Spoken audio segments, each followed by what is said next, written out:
It's recording, so we'll go ahead. All right, welcome to the team call at CNE. First timers not, I see a girl, I don't know, but I'm not gonna call her out because that would be rude. Mute yourselves if you don't mind, so there's no background noise. But thanks for being here live with us. My apologies for the wrong Zoom link. Apparently there's miscommunication, and Stephanie's, from when she was doing the call, that link was in there. So hopefully people will be trickling. But so this is, if you're new to the team call, just give you a sense of what we do on the. We do them on the second and fourth Tuesday of each month. No, sorry, first and third Tuesday of each month at 8 o'clock, and the second and fourth opposite that we do a live power hour, which if you've gone through new coach training, you'll know is essentially our vital behaviors, like in a boom, boom, boom, like hour. And that just looks like another coach kind of helping guide us through that. That accountability is really helpful for people to see what kind of activity they can get done in a short time, and just to see another style. So I strongly encourage you to get on that. If you ever have trouble with your invites, you have trouble with these, like, what do I do every day? Even though like it's been taught, it's still sometimes, we can still get kind of stuck. So that is there for you to get that hands-on, face-to-face help in that area, get that push. So take advantage of those things. But on these team calls, we just share different trainings. Sometimes it's me, sometimes it's the guest, and sometimes we'll interview somebody. And tonight we have Andy Heisey on. I'm doing a new coach success interview. I really feel like this is helpful for new coaches to see other newer coaches doing well, and kind of hearing from them what's working for them, especially because for me and a lot of the leaders, we've been around a while, and so we may not be as relatable to you. I don't know. I mean, I think it's all the same, but I think it's important to I just think it's encouraging to hear a new coach share their journey to inspire you, and just kind of give us, and it helps us as leaders know what's working in that with the new coach community. So I'm about to introduce Andy here, but if I haven't introduced myself for those of you who might be new. The team is growing a lot right now. Lots of new faces. Team Phoenix University is blowing up. That's really exciting. But I'm Megan, clearly. But I'm the team leader of Team Phoenix, and I started 5 years ago. And for some reason, some people joined me and decided they wanted to bring people in too. So everybody here is a descendant of those 5 years ago, when I said, I'm going to do it. I'm going to get over myself, and I'm going to start inviting to this because it's changing my life. And wow, it's crazy that the exponential reach we can have when we just kind of get over our fears. And so I'm excited for you to experience that yourself. But anyway, let me hand this over to Andy. I can't remember exactly what month she joined, but it was last fall. And I'll give my little backstory before I hand it over to her. But I want to say she started sometime last fall, came in for a program. I totally never thought she'd coach, and I have not told her this before. So I remember when I first came across her a while ago, like over a year or so ago, when I first, I think maybe a friend of hers who was doing my free groups invited her to a free group or something, like they were connected through one of my free group people. Or no, I think she actually has been in challenge groups. Anyway, I remember kind of having my eye on her as oh, she'd be an awesome coach, but she'd never join me. And I was intimidated by her because of her, her profile photo, and she's so pretty, and she was yoga I just thought, okay, I totally can't approach her. So I never thought she'd be a coach. And when she approached me to do a challenge group, I was like, okay. But I still didn't think she'd be a coach. What do you know? She decided, and she had amazing results, even in the prep group for 80 Day Obsession, before we even got to 80 Day Obsession, she was killing it. I mean, so she's had a really great transformation, and obviously caught the bug to inspire others. And she's been doing amazing and has really just, especially in the past few months, just been extremely consistent and powerful, and helping a lot of people, and just really successful, and has recently advanced to Diamond Coach in the past 7 weeks or so. It was like 6 or 7 weeks. So she's now, a Diamond Coach, and continuing to grow. That's and that's super impressive, guys, because a lot of people get to that Diamond rank and they kind of like hang out because I did it. But she keeps keeping going because it's so much more than that to her. And that's what I hope we get to hear about from Andy. So I'm going to ask Andy just to share a little bit about, kind of fill in the blanks with getting how you got started and why, like as a challenger, and then your why into becoming a coach and then taking it on like you have. So the floor is yours. Oh my gosh. Wow. Well, thank you for that introduction. Can you all hear me okay? Can I get a nod? Okay. Sounds like you. So as Megan mentioned, I'm Andy. I guess I'll start off with a little bit of brief intro on myself. As Megan mentioned, I joined up with her for a challenge group in the end of September of last year. Originally as a discount coach, and honestly, I myself never thought that I would pursue it beyond that. So just a little background information. I live in New York. I am married to a very wonderful man. I have a very cute little white dog. I am a career desk jockey, so I currently work in technology, but have previously worked in financial services for the majority of my career. And I am also just one of too many women that has struggled with her weight and body image and self-confidence for most of my life. So like the story that everybody in my life has heard at some point or other is that when I graduated from the 6th grade at age 11, I was over 200 pounds. I was also 5'7". So I was, by any measure, I was not your normal little girl, and I for sure was not your normal little Asian girl. So, from that stemmed a long history of a lot of body image issues, some eating disorders, unfortunately, that plagued me for, probably like 30 years. But I got married in 2014 to an amazing man. And one of the very many things that he has taught me is that there is more to life than money. There is more to life than work. That there is a noble calling in building a livelihood around helping people to achieve any form of dream that they have. So he is a martial arts instructor. He's been studying the arts for 20 years. And I was always envious from day one of how he got up in the morning and went to work and did something that he was so passionate about, something that he loved so much, something that he had a community that had been built around. That really supported him, not just in his professional life, but in his personal life as well. So, stemming from that, I thought, you know what, I'm going to try something new as well. And that is when I actually signed up to try some yoga teacher training. Like every other yuppie that lived in New York City at the time, I thought that it would be a good idea to go and get a yoga certification because I was Zen and I wanted to share that Zen with the world. So I did that. I got a 500-hour certification from one of the most well-revered yoga teaching academies in the United States.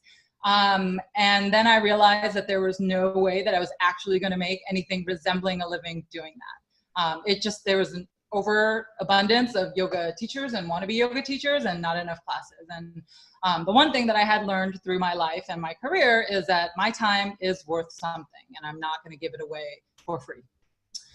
So with that being said, I got sucked back into real life and, went back to my career in finance. And over the next couple of years, I kind of let myself go. I gained a lot of weight, after my wedding. And some of that stemmed from, like newlywed syndrome, where you're just kind of like comfortable and settling in. But there was also some of it that stemmed from some serious unhappiness revolving around my work. I was working in an industry where it was very cutthroat, a lot of hours, and it wasn't fulfilling me. And so all of that empty space that I had, I filled with food and alcohol. And I found myself in September of last year in Asia. I was on a business trip to Hong Kong. My husband had come with me, and we thought that we would tack on a trip to Thailand while we were there. And so while we were there, as my husband is like to do, he was like, let's go on a hike. And I was like, what kind of hike? It's hot outside. But he was like, oh, there's this beautiful temple called Doi Satep. Like, it'll be beautiful. Like, there's this thing called a monk's walk where they like mark the path with like ripped off pieces of their robe. It's gorgeous. I was like, oh, okay, that sounds cool. Let's do that. So we did this thing called the monk's hike, which is like not a long trail. Most people who go to Doi Satep are normal, and they take a car from the old city all the way up to the top of the mountain. My husband decided that he was going to take us on this little thing called the monk's walk. And then the second half of it, which was like a 90-degree vertical climb, for me, in the shape that I was in and in the mental state that I was in, obviously was not ideal. And I remember being on that hike. I was extremely uncomfortable physically, yes, but I remember also being very just emotionally uncomfortable. There was a lot of like emotional unrest that had kind of bubbled up during this trip, and it was all kind of coming to a head while I was on this hike. And so finally, after a lot of bitching and moaning and screaming, we got to the top of the mountain. There was this beautiful monastery that we got to tour and kind of be in for a couple of hours. And I remember feeling very at peace and very happy that we had gone through the experience that we had just done, but also feeling extremely embarrassed and ashamed about the way that I had dealt with that experience. I was in one of the most beautiful places in the world, going to one of the most revered religious, sacred grounds ever. And I had cussed my way up half the mountain and, just behaved in my mind really, really shamefully. And I began to question what it was about my life and what it was about me and how I was living that was causing me to react in that way in that situation. And so a lot of self-reflection on that trip. And, obviously the physical discomfort, because that was not my cup of tea. But on that trip, later on that trip, Megan had announced that she was doing her 80-day obsession prep group. As you all know, she was in the test group with Autumn. And I had been following that through this friend of a friend.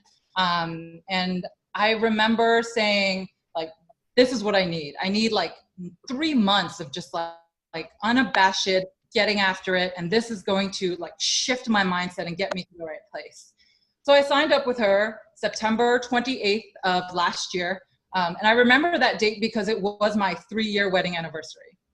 I was in Hong Kong and I told my husband, I remember talking to him about it and saying, I need this. I need this experience to kind of get me out of the rut that I am in and take me to a better place. So I signed up with her like while I was in Hong Kong, and I remember emailing her and saying, listen, I'm getting on a plane to go back to the States, but don't give away my spot in this group. Like, I'm in. So I signed up while I was there, got back here, jumped into the group, both feet first. And as she mentioned, like I had great results. Like physically, I lost a ton of weight. But more than the physical results, I think for me were like the mental changes. Like I said this on another call recently, like I was a person that had never even gotten through the first week of Full 30. And I basically went through what was a 100-day transformation over the holidays. So Halloween, Thanksgiving, Christmas, New Year's, and into the new year. And when I shared those changes with my friends and family, they were floored and they were just like, what the hell have you been doing? And why have you not been sharing what you've been doing? Like for all we know, you fell off the face of the earth for a couple of months and you come back and you have abs. Like what the hell's up with that? And so that's how first of all, I would say that's how my transition from discount coach to active coach started. It was 100% friends and family. They just wanted to get in on the action. It didn't hurt that it was New Year's, right? So everyone's making resolutions and trying to do different things. And so I started this group, and everyone in the group saw amazing results. And these were some of my closest friends and family. My sister, my cousin, literally all of my bridesmaids were in this group. Had a couple of coworkers in there as well. And they all saw great results.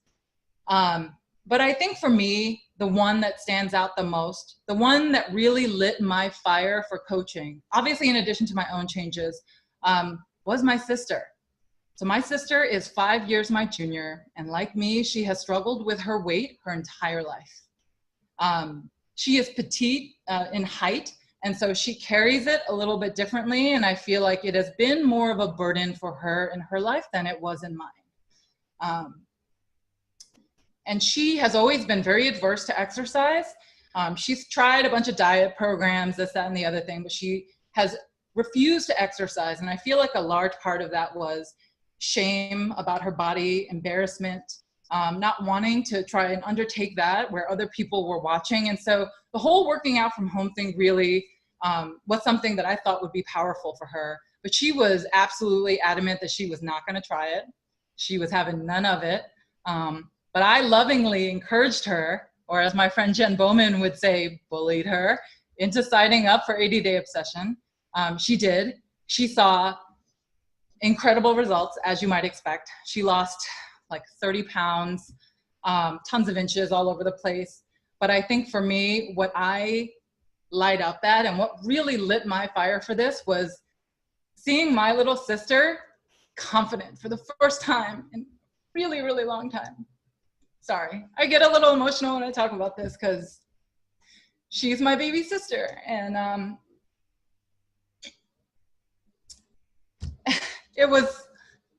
it is still something that really, really just lights my heart on fire.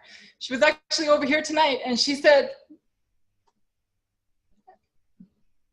I'm signing up for a 10K in August, which is like in a month. And I joke that she calls and she harasses me about going to run with her. But it's her journey, her progress, her confidence, her love of life. Oh my God, why am I crying? This is all good stuff, right? She has been my inspiration, and she is why I do what I do. So coming out of that 80-Day Obsession group in April,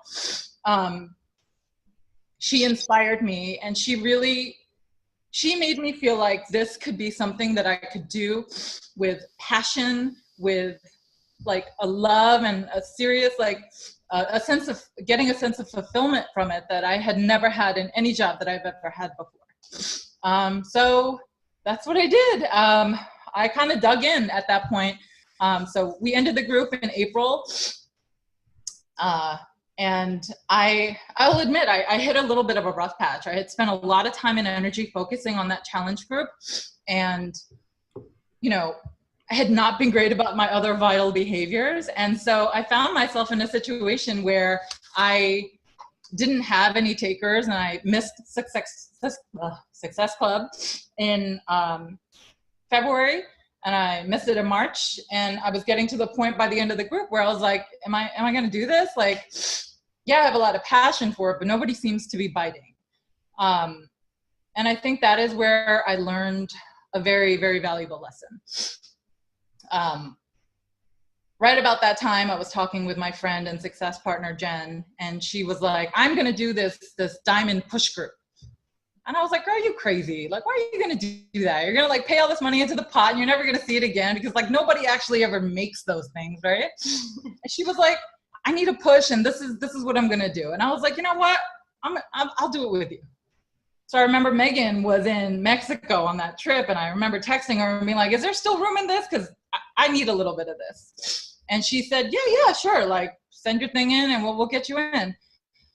And so I kind of attacked that like it was my full-time job. And I really pushed myself out of my comfort zone to the extent that like I was reaching out to people in a way and at a pace that I had never done before.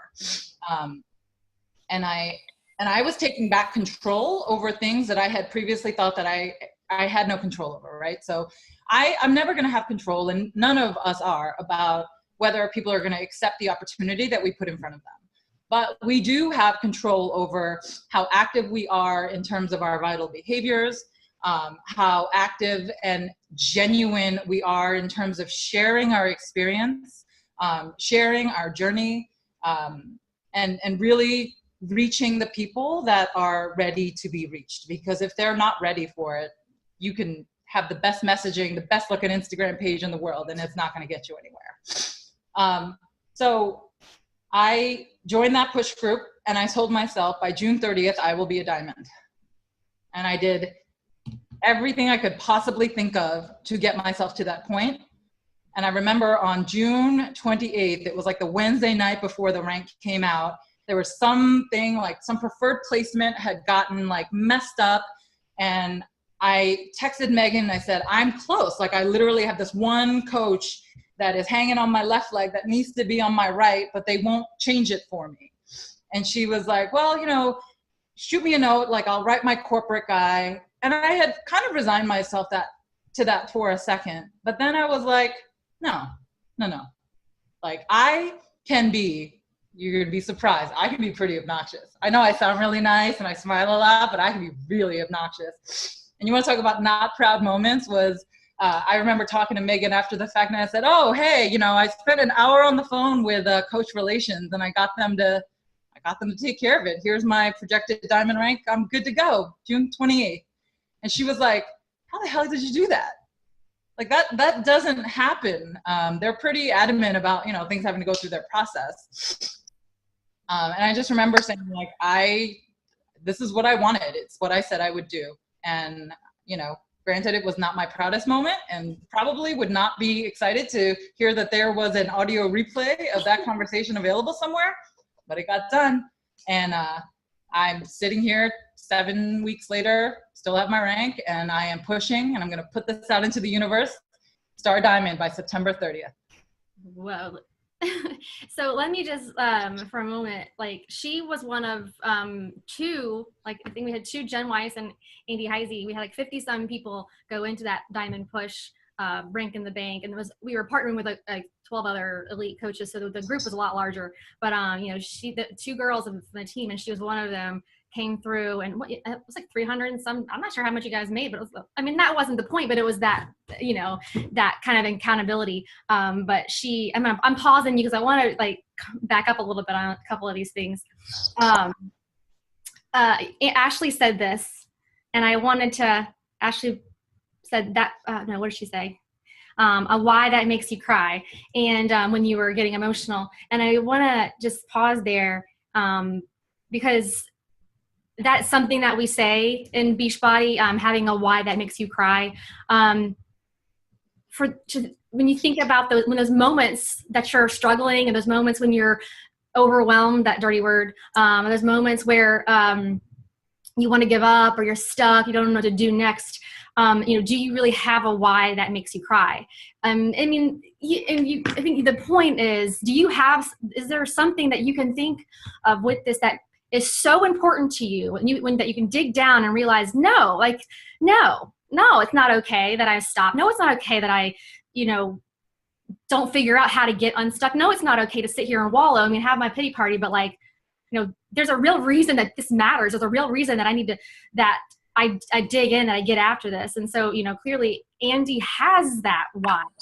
Her sister, that emotion drives her, that she's experienced, that change that her sister experienced, such a driving force. And, you know, I want you just to consider, you know, have you thought about, like, what is it in your life that is so important that you have to stick with this. Another thing I wanted to mention about you, Andy, before we move on to some of these questions, let me get a couple unmuted lines. I want to make sure that there's not too much background. So mute yourselves, everybody. I can usually manually mute, but sometimes there's like a couple that it won't let me. It's just stubborn. Something that I want to note about why I feel like, one of the reasons I feel like Andy has had a lot of success is, and a lot of you can attest to this, experience being around Andy, been in groups with her. Andy is she really gives back the accountability and support and love within these environments. Like, she cheers people on and she celebrates people, and she's such, like, within the prep group, I just remember her like really taking a lot of initiative to pour into people that were not her coaches, were not her challengers, had nothing to do with her success. And that is a telltale sign of a strong leader, somebody who they just lift up others. They just celebrate others. Even their, I mean, like, not that there's competitors, but like, you know, those people who can look out, like even like within the network, if there are people that you're envious of, there's that comparison. When you can legit like just cheer other people on, it has like, with their challengers, duh, you need to cheer people on. Your challengers, your job, right? Your coaches, well, duh, that's your job. Like, but like somebody that looks to celebrate and lift others up. That was something that I really acknowledged. And, you know, I was like, dang, Andy's like really like digging into my team. She doesn't have to. But the people that do that, that are in my like environments, like the team page, who do that, those are the ones who elevate. I promise you, you can like pick them out. And she's one of those. And so, and some of you know this because you've been on the other side of that. Jen might say you're a bully. But what I think she means is she wants others to be successful. She believes in people, and she's okay stepping on their toes to do that because she cares so much. And I think sometimes we don't do that because we're afraid to hurt people's feelings. We're afraid to push them away. Oh, they won't want to be a coach anymore. Oh, they'll like not buy from me, because we're just so worried about being loved that we're not being loving. And it is loving to call people out in a nice way for what they want. Like, it is not loving to enable them. And so that's one of those things, be a better bully. So anyway, these are just kind of some of the things. Yeah, like Jen's always teasing like how mean she is to her, but really she loves it because she knows that she cares. So I just want to note that if, as a coach in this environment, it's easy to get overwhelmed by all the other people, and you don't kind of know where your place is. Your place is you belong here. You are one of us. This is your team as much as it's my team, whether this is day 1 for you or day, I don't know my math, 365 times 5, whatever that is, you know, it doesn't, this really is. And I love seeing people who can come in here and just cheer each other on, because those are the people who generally they rise to the top. It's just karma, whatever you want to call it. So anyway, sorry, Andy. So one of the questions, and maybe you kind of answered this, was your biggest mistake and what you learned from it. Was that when that struggle month? Is that what that was for you? Yeah, I mean, there was definitely a point when I was focused a lot on the results, and more on the result than on the action that I was putting in to get myself there. Gotcha. And when I took that back, and I think I, had a call with you recently where I kind of was telling you about how, so this month for me is a big month. I've put my version of scary, crazy kind of goal out there. So my very first month as a coach, I hit SC 18, like out the gate with 80-day obsession. And that was because all the friends and family, and it was New Year's Eve, right? So everybody was kind of primed for that. And that's a number that I've been chasing ever since. And I've never had the kind of confidence and gall to be like, I'm going to hit that again. And I've never come close, to be honest with you. But this month I said, I'm not going to just beat it by 2 points. I'm going to beat it by 10. I'm going to hit SC 28 this month. Whether I get there or not, I have no idea, because again, I have no control over the people that are going to say yes or no. But I do control how many people that I reach out to, how much effort I put into my presence on social media, how much I share my journey with the people that I know are watching.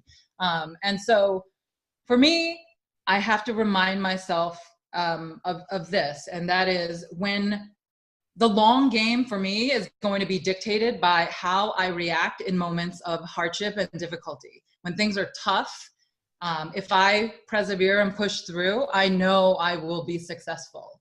If I quit, obviously I won't. And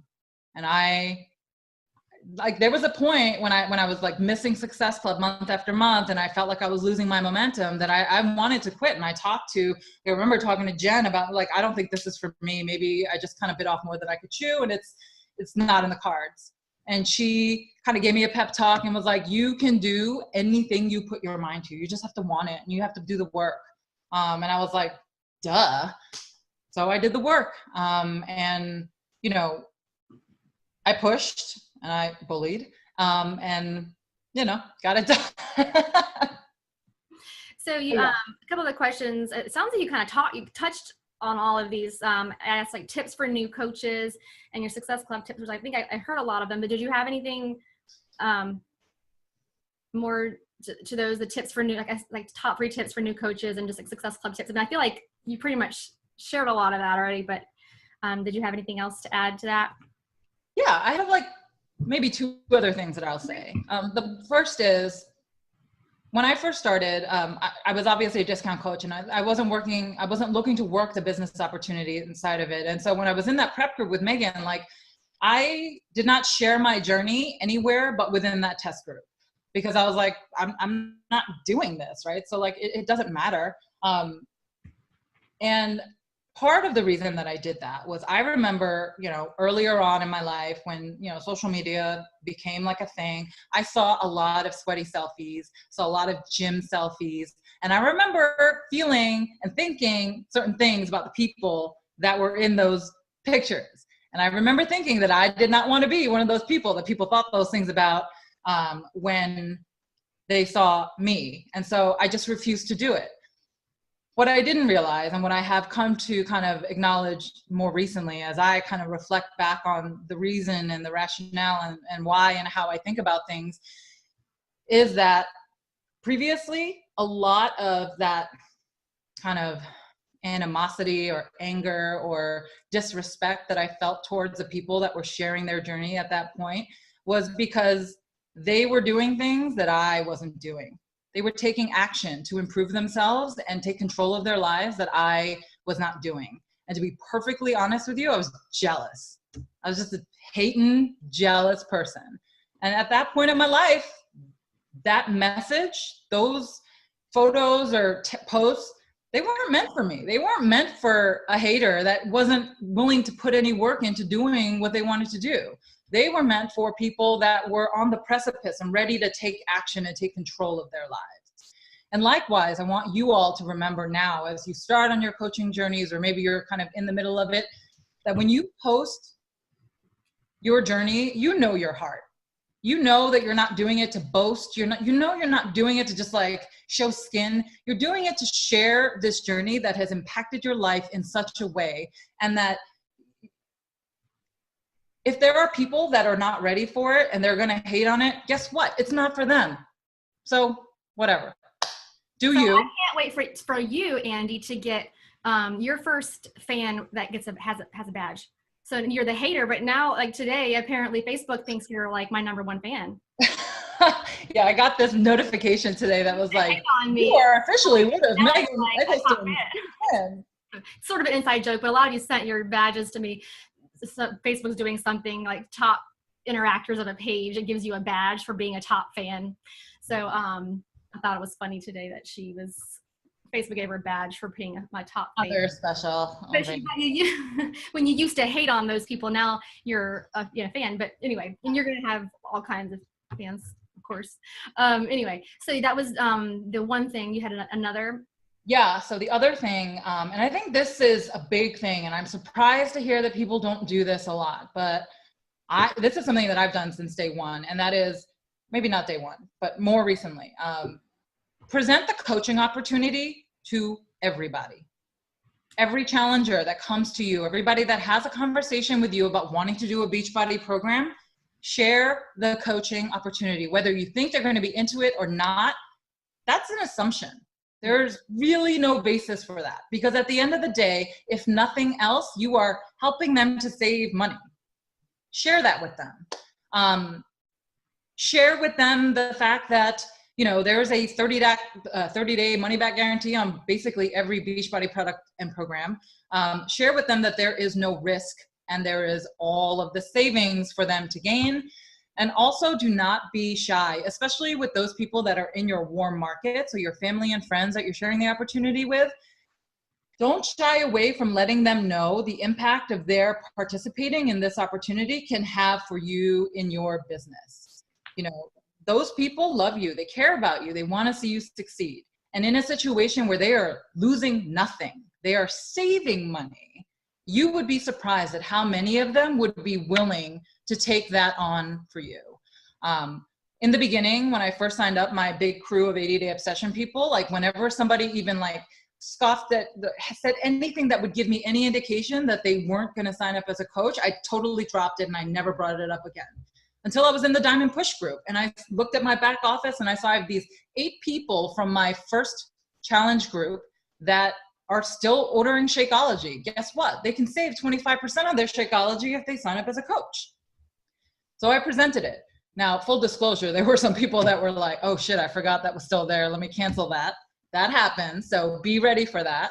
But there were also people that were like, you know what? I like this product. It's part of my like nutritional regime now. And I've embraced it and I use it and I would love to save some money on it. So never assume anything about people, you know, what they think about coaching. Like you said, it doesn't have to be something that they actively work. It can be something that they just use for the discount. And there's no shame in that. And like I said, there are people that, the ones that love you, that know you, I found 6 coaches that signed up and helped me towards my Diamond Push because they were like, yeah, you know, I could take it or leave it, but you know, it's going to help you out. So yeah, I'll do it. Yeah. Great. Those are great tips. Does anybody have any questions for Andy? I know there's like there's like a my choice. I just said if there's anything else you wanted to share, please do. But I would love to ask questions that might have a question for Andy. Drop them in the chat. Send them over here. I'm just reading the comments here, and Brittany wrote, I need this. I've had people unfriend me or unfollow me because of my posts. I actually cry, but you know what? They are my people. That's damn right, girl. They are not your people. Anyone that's going to hate on you for doing you and improving your life, you don't need them. Bye. And why would you care what someone like that thinks? That someone would not for you to be happy? Like, that's not somebody we should concern ourselves, with. Nope. I don't want. Bye. Chelsea's getting ready for bed. She's gone dark on me. Any other questions? Any questions? Or anything, any kind of final thoughts you wanted to share, Andy? Final thoughts. I would kind of go back to what we started with, right? Like, take the time to articulate your why. Really dig under the surface. Because I guarantee you, if you are still here and you're not like a brand new coach, but you've been here for a couple months or a couple years, and maybe the business hasn't been shaping up in exactly the way that you want it, but you're still here, you have a really strong why. It's in there. Mm-hmm. Make sure that you dig it up, dust it off, and you have it front and center, reminding you every single day about why you show up. And understand that even people that don't sign up with you as challengers or as a coach, it doesn't mean you're not having impact. I have people that come to me and say, your journey has been inspiring to me. I'm still not ready. I'm not ready to take that step yet, but if ever I am, you'll be the first person I call. And understand that like you are motivating me to make smaller changes that are a little bit more approachable right now, but you are impacting my life. I'm proud of you. I'm proud to call you a friend or a family member. And, when I'm ready, you will be the person I call. So don't leave things, don't be discouraged because they're not embracing what you have to offer right now. It's the long game. True that. Let's end with that. But yeah, Andy, this was so great. Thank you so much for taking the time. We appreciate it. And these are like just so many great nuggets. I hope you guys got some takeaways from it. I would love it. I'm gonna just drop a little something in the team page right now and just ask you to share your takeaways. Maybe like one thing that really stood out to you that you think impacted you or made you think about things differently.